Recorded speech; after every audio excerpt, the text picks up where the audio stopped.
Sophie doesn't hear again from Felix for a while, but then a blue envelope addressed to Sophie is found in the museum. Mom goes to get the letter, and Sophie is overjoyed. In Athens.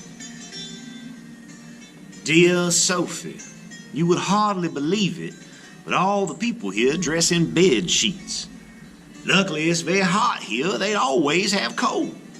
And here's something even better. I got to watch the Olympics. I even sat on stone bleachers and saw the athletes run into the stadium through a tunnel. There are funny sports here. One game looks just like a competition for throwing frisbees the farthest.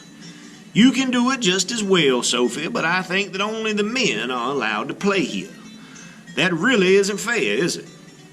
Another thing that's very strange is the first prize. Every winner gets a green branch placed on his head. Don't you think that a crown of flowers would be a lot prettier? Since yesterday, I've been in a big city named Athens. Above the city, on a mountaintop, stands a woman made of stone. And there's also a big temple up there. Now, who would want to live in there?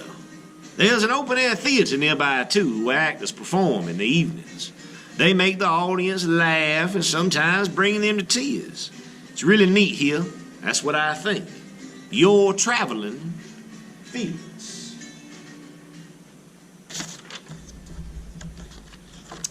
Sophie finishes the letter. She can't read it again because tonight she gets to spend the night with Grandma. She quickly packs her backpack and sticks the letter from Felix in her pocket. Then she rides her bike to Grandma's house. She comes in out of breath, and Grandma gives her ice cream and cookies. Then Grandma reads the letter. Did Felix make up what he says about the Olympics? Sophie asks and looks at Grandma. Oh, my, no, says Grandma. He's absolutely correct about that. She gets up and finds a thick book. The Greeks staged those games in honor of Zeus, the father of their gods. And what Felix described was a discus thrower. It's true. In Grandma's book, there are photos of painted vases and plates with drawings of athletes on them. Sophie had never thought that plates could tell so much about the past. Here, this is that discus thrower. That's a discus thrower and a javelin thrower and wrestlers, and then we have the vases, that pottery with the pictures on it. Grandma explains that there are scientists who have gone to places where great cities once stood, and they dug up and pieced together ancient objects, from cups to buildings. And that's how, Sophie marvels, we know how people lived thousands of years ago. Sophie looks through the book for a long time.